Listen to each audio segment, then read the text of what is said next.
at a time when 33% reservation for women in the long overdue urban local bodies elections is all set to become a reality, Northeast Live spoke to the influential Naga Hoho and the NSF for their view on the issue.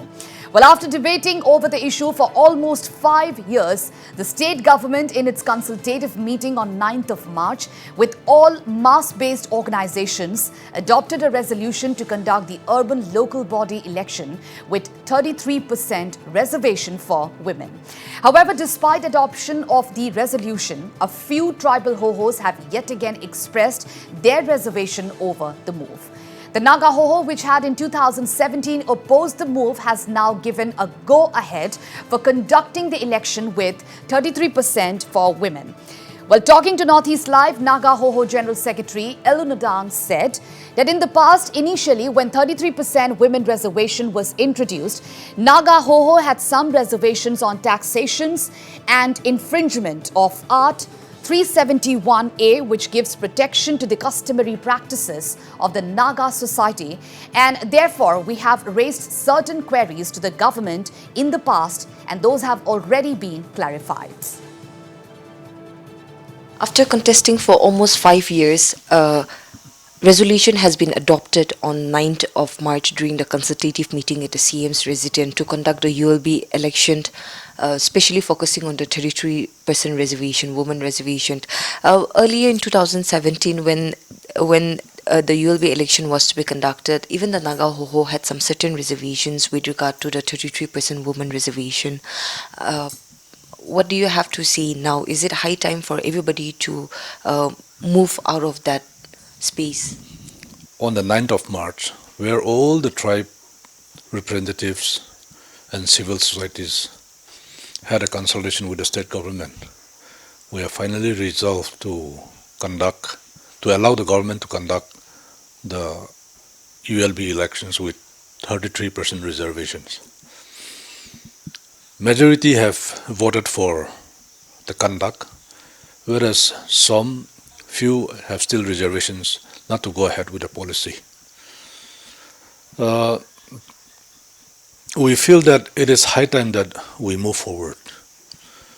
In any progressive society, we need equal partnership along with women. If Naga people are to progress and move ahead, we need to take along with us our women folks. We need to empower them. In this 21st century, Naga people cannot remain stagnant, but we have to progress together. And therefore, the women should be empowered. They should be given equal opportunity in every decision-making level. And of course, with the customary practices of Nagas, there may be some certain areas where women's role may be restricted. However, for any developmental or for any progress of the society, I think we need to work together and we need to move ahead. And Ndang added that it was now time for the Nagas to move forward and take women on board. I've rightly mentioned there is still some certain a section of some tribal Hohos who are not okay with going ahead with the 33% women reservation, and you have said that it's high time for the Nagas to move forward with regard to all these things. But Nagaland will be celebrating its 60th year of statehood very soon. That is this year. So do you think that these tribal Hohos need to come out of their comfort zone and give room for the women to be a part of the policy decision-making bodies? Yes, absolutely. It is necessary for our women folk to come forward and participate. See, our society, the setup itself begins with a village, and we cannot rule out certain customary practices as long as we are in the village.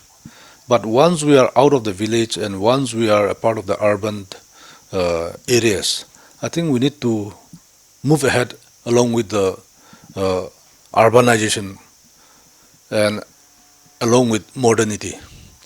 Therefore, we should not be, we cannot afford to be so exclusive of ourselves and deny certain privileges to our women folks.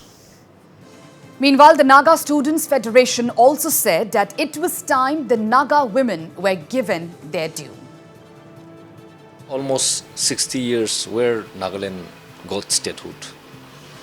But so far, in any decision-making body, women representative to any organization is very limited.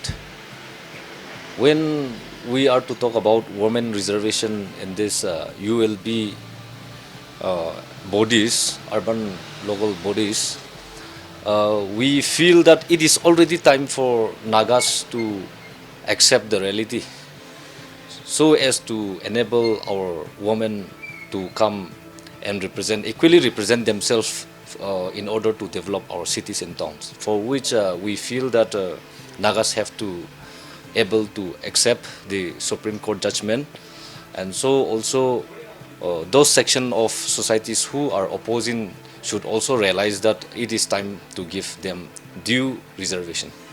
It has come to our knowledge also that many civil society organizations are still opposing to the reservation of women, particularly in ULB election. However, what we also would like to appeal to the certain section of society is that if Nagas are very apprehensive of this reservation, then why don't we give a trial, and we can see to it that if this reservation is not suitable for a Naga society, then after observing, we can still do away, which is why it is time for them and for the Nagas to accept them in the form of giving them